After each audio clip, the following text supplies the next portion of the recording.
In 1982, director David Lynch was having lunch at a studio commissary in Mexico City, deep into preparations for his ambitious film Dune when a gaunt, pale stranger approached. The man had intense blue eyes and a polite confidence. He introduced himself as an actor who loved Frank Herbert's novel and inquired if any role might still be available. Lynch was startled, as though he'd seen a ghost. He quickly gathered himself and apologized. Only later did Lynch confess to his new hire why he looked so shaken during that uncanny lunch moment. "I thought you were dead." The stranger was Dean Stockwell, and by his own account, he wasn't offended.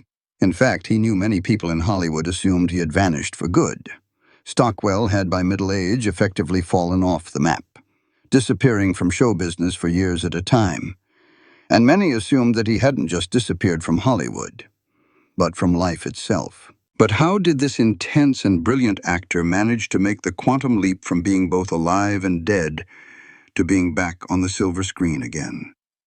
Before we pull back the curtain on this dark secret, I'd love to know, where are you all tuning in from? Get your favorite drink ready. Get settled. And stay with me as we navigate the scandalous lives and tragic ends of the stars we thought we knew. The year was 1936, a pivotal moment in American history when the nation was caught in the heavy, humid transition between the lingering desperation of the Great Depression and the gathering clouds of another global conflict. In the sun-drenched, dust-moated suburbs of North Hollywood, Los Angeles, a boy named Robert Dean Stockwell was born on March 5th to the rest of the world. 1936 was the year of FDR's landslide re-election and the growing shadow of the Dust Bowl. But for the Stockwell family, it was simply the year another performer entered the fold. In this corner of California, show business was not merely an aspiration or a dream, it was the family trade, as foundational and expected as masonry or farming might be in other parts of the country. Dean was born into a house of echoes and melodies. His father, Harry Stockwell, was a towering figure in the entertainment world, a baritone singer and stage actor whose voice would eventually become a permanent fixture in the collective childhood of America as the voice of Prince Charming in Disney's Snow White and the Seven Dwarfs. His mother, Nana Ole, born Elizabeth Veronica, brought the grit and timing of vaudeville to the household, having spent years as an actress and comedian in the traveling circuits that preceded the cinema's total dominance. With an older brother, Guy, already in the mix, Dean's path seemed almost predestined by his very address. He was a child of Tinseltown's machinery before he could even recite his ABCs. The transition from a normal childhood to a professional one happened with a speed that would be considered whiplash today. By the age of 7, Dean and his brother Guy were cast in the Broadway play Innocent Voyage. It was here, under the bright, unforgiving lights of New York theater, that the gaze of the industry first fixed upon him, a Hollywood talent scout, recognizing the haunting, soulful quality in little Dean's performance, saw more than just a talented child. They saw a marketable asset, almost overnight. The family was whisked back to the West Coast as Metro-Goldwyn Mayer MGM offered the young boy a contract. Dean soon found himself enrolled in the studio's famous Little Red Schoolhouse, an institutionalized version of childhood where he shared desks with other budding icons like Elizabeth Taylor. But this was no ordinary education. While other children were learning to play, Dean was learning to work. He made his film debut at age 9, and by the time he reached 10, the natural order of the family was inverted. The child was now the primary breadwinner, supporting his entire family with his earnings. The studio system of the 1940s did not see children as fragile, developing minds. It saw them as prized players to be groomed and exploited. Stockwell was not just a background extra or a cute face for cameos. He was thrust into substantial roles that carried the immense emotional weight of big-budget productions. In the 1945 musical Anchors Away, he stood his ground alongside titans like Gene Kelly and Frank Sinatra, playing a runaway orphan who tugged at the heartstrings of millions. By 1947, at just 11 years old, his performance in the anti-Semitism drama Gentleman's Agreement as Gregory Peck's son earned him a special Juvenile Golden Globe Award, He co-starred with Errol Flynn in Kim and carried the entire weight of the anti-war fable The Boy with Green Hair, where he played a war orphan whose hair turns green as a protest against intolerance. These were roles that demanded genuine, raw acting technique, a depth of feeling that few adults could summon, let alone a preteen. Stockwell possessed a mercurial, searching quality on screen, with wide blue eyes that could brim with tears at a moment's notice. Studio executives, realizing his effectiveness, were ruthless in their exploitation of this talent. Dean would later recall the psychological trauma of his training, such as when director Elia Kazan instructed him to think of a puppy dying just before a take to ensure the tears were real. It was an effective approach for the camera, but it was devastating for the boy behind the character. Off-screen, the magical life of a child star was a landscape of extreme psychological and emotional pressure. Dean was treated as a pint-sized adult on set, expected to maintain professional composure and deliver results without regard for his age. The swarms of fans and the aggressive prying of reporters became a source of dread rather than pride. He felt like a prisoner of his own success, later describing the whole ordeal with a deep, simmering resentment. This was the primal wound. A childhood stolen and replaced by the demands of a relentless industry that cared more for the image on the poster than the boy in the mirror.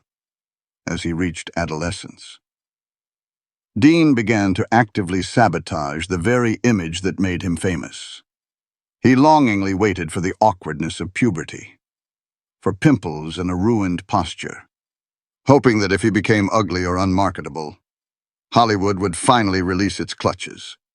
He did everything in his power to escape his MGM good boy image. When his 7-year contract finally expired in 1953, the 16-year-old actor did the unthinkable. He walked away at the height of his stardom. He hadn't had a real childhood. And now, he intended to reclaim it by force. This was what he called his first great disappearance. He vanished so completely that his physical appearance transformed.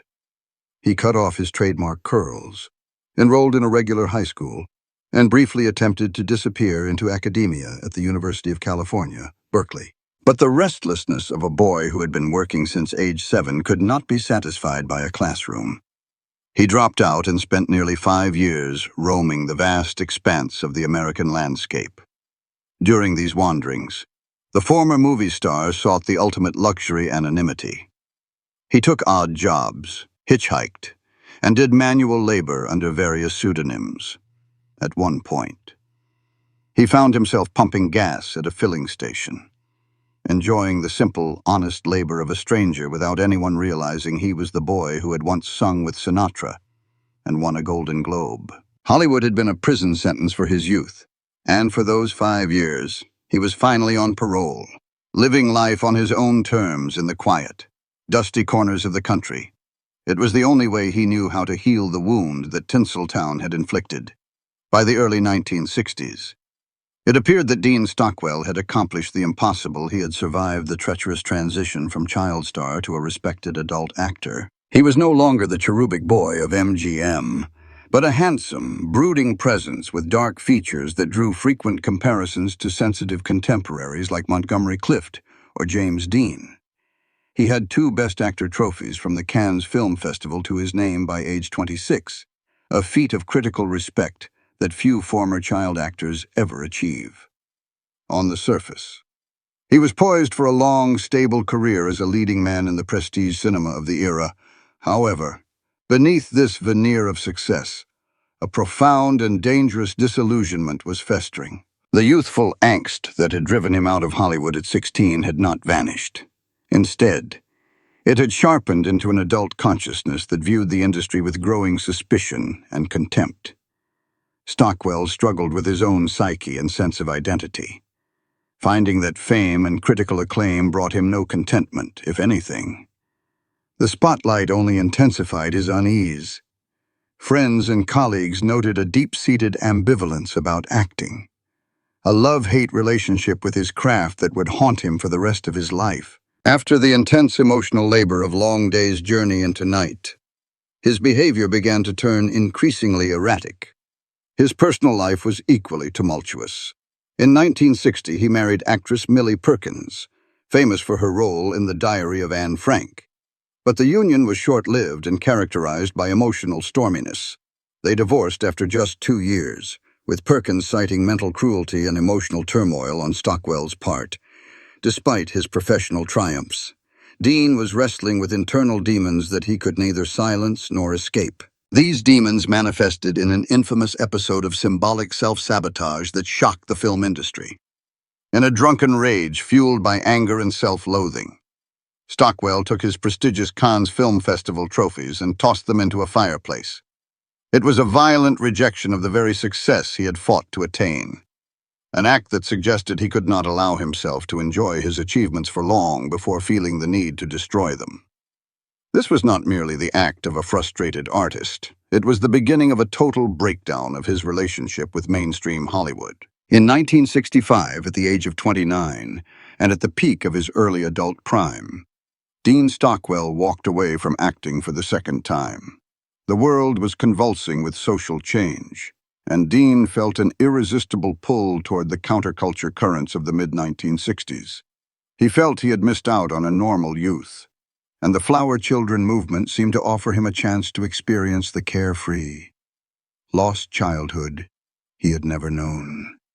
The Flower Children and the Lovins were the childhood I didn't have, he reflected years later. He moved to California's bohemian enclaves, essentially becoming a hippie and diving headlong into the social and sexual revolution of the era, in Topanga Canyon and Haight-Ashbury. The former MGM poster boy grew his hair long, experimented with psychedelics, and surrounded himself with a circle of artists, musicians, and fellow rebels. He became close friends with Dennis Hopper, Neil Young, Russ Tamblyn, and Jack Nicholson. He even socialized with rock legends like Eric Clapton. For Stockwell, this immersion was liberating, allowing him to live out a sense of freedom and creativity that the studio system had suppressed for decades, for a long period.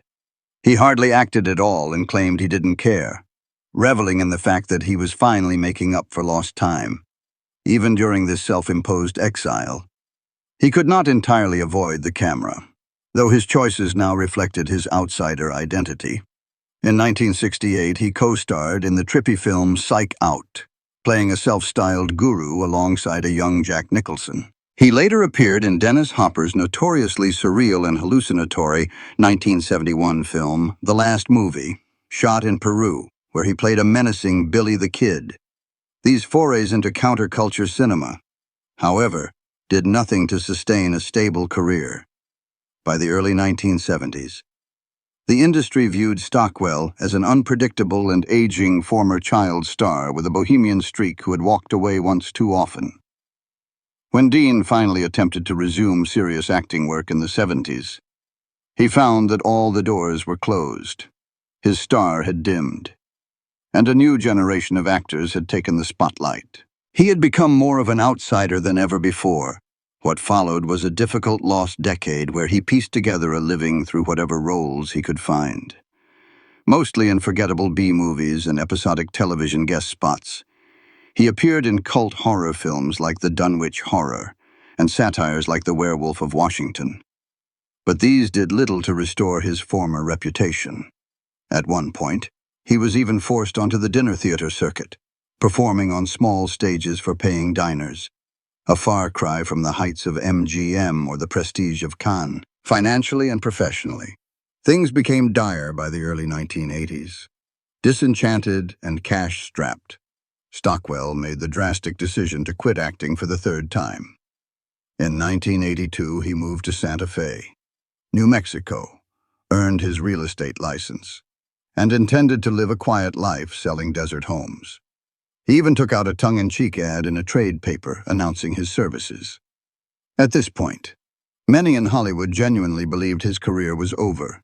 Rumors even circulated that he had drifted off and died. Director David Lynch, arriving in Hollywood after the success of The Elephant Man, was among those who had heard the tale that Dean Stockwell was dead. The climax of this era of conflict came when fate intervened in 1984. It began with a phone call from an old friend, Harry Dean Stanton, who recommended Stockwell for the film Paris, Texas. Dean jumped at the chance to work on a project of such high caliber, and the film eventually won the Palme d'Or at Cannes, instantly raising his profile again. This was followed by his fateful encounter with David Lynch in a Mexican commissary while Lynch was preparing Dune. Though his role in Dune was small, it placed him in Lynch's orbit, leading to the indelible opportunity to play the character Ben in Blue Velvet in 1986. The Blue Velvet performance became the ultimate turning point, in just one major scene. Stockwell created an iconic image, a suave, lipstick-wearing dandy lip-syncing to Roy Orbison's In Dreams under a handheld work light. The performance, which Stockwell partially improvised, was so riveting that it stole the show from even the crazed villain played by Dennis Hopper. Suddenly, Dean Stockwell was the name on every cinephile's lips again. This resurgence led to a flurry of notable roles, culminating in an Academy Award nomination for Best Supporting Actor for his hilarious turn as the mafia kingpin Tony the Tiger Russo in Jonathan Demme's Married to the Mob. After 50 years in the industry and several attempts to vanish forever, Dean Stockwell had not only returned from the dead, he had reclaimed his place as a master of his craft, paving the way for the greatest fame of his life. By 1957, the rebellious fire of adolescence had cooled into a chilling, pragmatic reality for the 21-year-old Dean Stockwell. After 5 years of wandering the American wilderness, hitchhiking through dusty back roads and pumping gas for strangers who never recognized the ghost of the MGM boy, Dean reached a somber conclusion. He had no other trade, no other craft, and no other way to survive in a world that only knew how to consume his image. There was nothing else I could do except act. He would later admit, with a touch of weary resignation, the very thing he had resented, the art of performance, was the only key he possessed to unlock a future beyond the shadows of his past. However, this return would not be a surrender to the studio machine this time. Dean Stockwell intended to step back onto the stage on his own terms. He moved to New York City, seeking the raw intellectual legitimacy of the theater, a world away from the tightly controlled sound stages of Culver City. The industry, it seemed, had been waiting for him. He quickly landed a leading role on Broadway in Compulsion, a psychological crime drama based on the infamous, cold-blooded Leopold and Loeb murder case. Playing a brilliant but disturbed killer, Dean shed the last remnants of his Prince Charming heritage. When the play was adapted into a feature film in 1959, he reprised his role, finding himself acting alongside the formidable Orson Welles. Welles was a giant who took up all the air in a room. Yet the young Stockwell held his own with a quiet, piercing intensity. The film was a critical sensation. At the Cannes Film Festival, the world watched as this former child star was reborn as a master of the craft. Dean shared the Best Actor prize with his co-stars Welles and Bradford Dillman. It was a prestigious, world-class honor that signaled the curse of the child actor had finally been broken. He was no longer a puppet of the studios, he was an artist in his own right. By the early 1960s, the transformation was complete. The cherubic face of the 1940s had matured into a hauntingly handsome young man with dark, brooding features and a gaze that seemed to hold 1,000 secrets. Critics and audiences began to compare him to the titans of sensitive, method-driven acting Montgomery Clift and James Dean. The studio system, always hungry for a new archetype, began to construct a persona around him, the sensitive, troubled intellectual. They wanted to market his soulful, searching quality, his wide eyes that still carried the emotional weight of a man who had seen too much too soon. On the posters, he was the new heartthrob of the avant-garde, a symbol of youthful sophistication and internal conflict. But the man on the poster was increasingly at odds with the man in the mirror. While the public saw a rising star in his prime, Dean saw a machine that was simply finding new ways to exploit his pain. He was caught in the construction of a new mask, one made of critical acclaim rather than studio makeup, but a mask nonetheless. This era produced some of the most luminous work of his career. In 1960, he starred in Jack Cardiff's lush adaptation of D.H. Lawrence's Sons and Lovers, playing an aspiring artist grappling with the suffocating bonds of love and family. The film was a triumph, earning 7 Oscar nominations and cementing Dean's reputation as a dramatic heavyweight. But it was his performance in Sidney Lumet's 1962 film of Eugene O'Neill's Long Day's Journey into Night that would define his artistic peak. Playing Edmund Tyrone, the consumptive, soul-searching son in a family tearing itself apart, Dean delivered a haunting, translucent performance. The set of Long Day's Journey was a hallowed ground of acting excellence. Dean found himself in the company of legends Katharine Hepburn, Ralph Richardson, and Jason Robards. Hepburn, known for her fierce professionalism and sharp wit, became an admirer of Stockwell's dedication. The atmosphere was thick with the weight of the material, a play that demanded total emotional exposure. Dean did not blink. He leaned into the darkness of the character, drawing from the reservoirs of his own unsettled youth. Once again, the Cannes Film Festival bowed to his talent, awarding him his second Best Actor trophy, shared with his ensemble.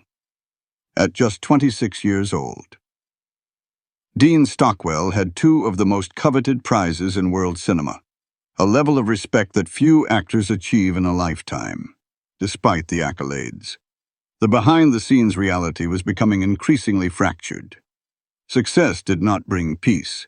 It brought a paralyzing sense of unease. Dean carried an intense ambivalence about his profession, a love-hate relationship that made every action feel like a summons, and every cut feel like a temporary escape. His marriage to Millie Perkins in 1960, the beautiful star of The Diary of Anne Frank, became a mirror of his internal chaos. They were a golden couple of New Hollywood. But behind closed doors, the marriage was tempestuous and short-lived.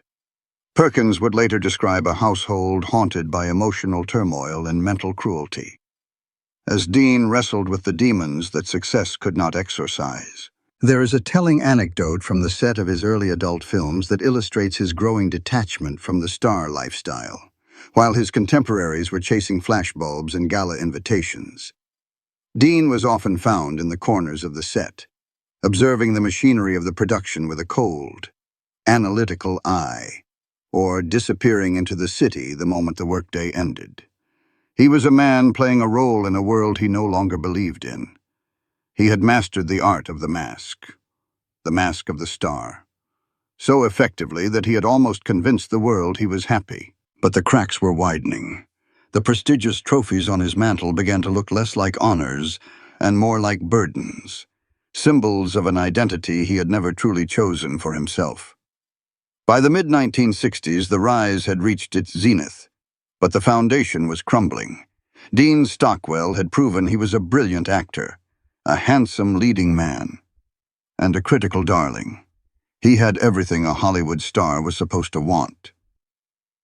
Yet, the boy who had been told to imagine a puppy dying just to satisfy a director's lens was still screaming inside. The acclaim was not enough to heal the primal wound. He was poised on the edge of a cliff, and the very industry that had built him up was about to witness his most violent act of rejection yet. The mask was about to shatter, and the rise was about to become a free fall into the unknown. The late 1990s and 2000s were far from a traditional decline for Dean Stockwell, as he remained a sought-after presence in critically acclaimed projects like Battlestar Galactica. However, the physical reality of a life lived at high intensity eventually caught up with the quantum survivor. In 2015, at the age of 79, Stockwell suffered a serious stroke, an event that led him to make the final, quiet decision to retire permanently from public life. Unlike the desperate, resentful disappearances of his youth, this final withdrawal was a dignified retreat into the earned rest of a man who had amassed over 200 film and television credits. He spent his remaining years in peaceful reflection, far from the Tinseltown machinery that had once nearly crushed his spirit. He was no longer the haunted child or the brooding hippie, but a veteran artist who had finally found a sense of peace with his profession and himself. The end of Dean's long journey came quietly, thousands of miles away from the North Hollywood streets where his career had been forged in the 1930s. On November 7, 2021, Dean Stockwell died peacefully at home of natural causes at the age of 85. According to his family, he was in New Zealand at the time, staying where his daughter lived during his final days. His passing was a gentle exit, a stark and poetic contrast to the chaotic years when he had drunkenly burned his Cannes trophies in an act of self-loathing. There was no atmosphere of tragedy or neglected isolation. Instead, he passed away as a man who had successfully navigated the most difficult transitions in show business, from child exploitation to respected elder statesman. It was a departure that felt like the completion of a full circle, a life that had spanned the entire breadth of modern Hollywood history. The announcement of his death prompted a global outpouring of tributes from co-stars, friends, and fans who had followed him through his many reinventions. Scott Bakula, his close friend and Quantum Leap partner, expressed the depth of their bond, stating that Stockwell had made him a better human being, and that he was deeply honored to know him. Colleagues from every era of his work remembered him not as a difficult star, but as a humble collaborator and a gentle, kind soul. He was survived by his two children, Austin and Sophia, from his second marriage to Joy Marenko, the stable family life that had finally grounded him in his later years. While film historians analyzed his unique path between the mainstream and the margins, his family and peers mourned the loss of a man who was, in the end, much more than a famous face. He was a devoted father and a true survivor. Looking back at the shimmering posters of the 1940s, it is easy to be blinded by the light of Dean Stockwell's early stardom. But as we have seen, that light was fueled by the burning of a childhood that never truly belonged to him. The cost of being a prized player at MGM was a primal wound that took a lifetime to heal, a journey that required him to die and be reborn multiple times just to stay human. We are drawn to his story not just because of the scandals or the disappearances, but because he represents the ultimate act of defiance against a system that tried to own him before he even knew who he was. This was not merely a series of personal misfortunes. It was a systemic indictment. The Hollywood of the Golden Age was a factory that ground up children like Dean to produce a few hours of escape for the masses. When we look at the trauma he carried, the puppy dying cues and the adult-sized demands, we see a blueprint for the exploitation that still haunts the entertainment industry today. Whether it was the studio heads of the 1940s or the relentless media cycles of the 21st century, the machine's hunger for youthful innocence remains insatiable. Dean Stockwell's life stands as a warning. Fame is a high-interest loan that most people can never pay back. Yet, Dean Stockwell refused to be remembered solely as a victim. He was a true polymath, a man who influenced the counterculture through his deep friendship with Neil Young and his own visual art, as much as he did through his acting. From dancing with Gene Kelly to becoming a holographic icon in Quantum Leap, he was a bridge between the old Hollywood world and the new. He survived on his own terms, choosing to be Quantum, to be both the star and the stranger, the ghost and the legend. He proved that it is possible to lose yourself in the darkness of Tinseltown and still find your way home with your soul intact. Let us remember Dean not for the awards he burned in a moment of despair, but for the passion he kept alive through 7 decades. He was, in the words of Scott Bakula, a man who made those around him better human beings. His was a one-of-a-kind path, zigzagging through the heart of the American dream and the margins of society, only to emerge as a beloved icon. Thank you for joining me on this deep dive into the shadows of Hollywood history. Before you go, make sure to hit that like button and subscribe if you want to hear more untold stories from the Golden Age. Which part of Dean Stockwell's career do you remember best? The child star, the Lynchian muse, or the cigar-chomping Al? Drop a comment below. I'll be reading every single one of them.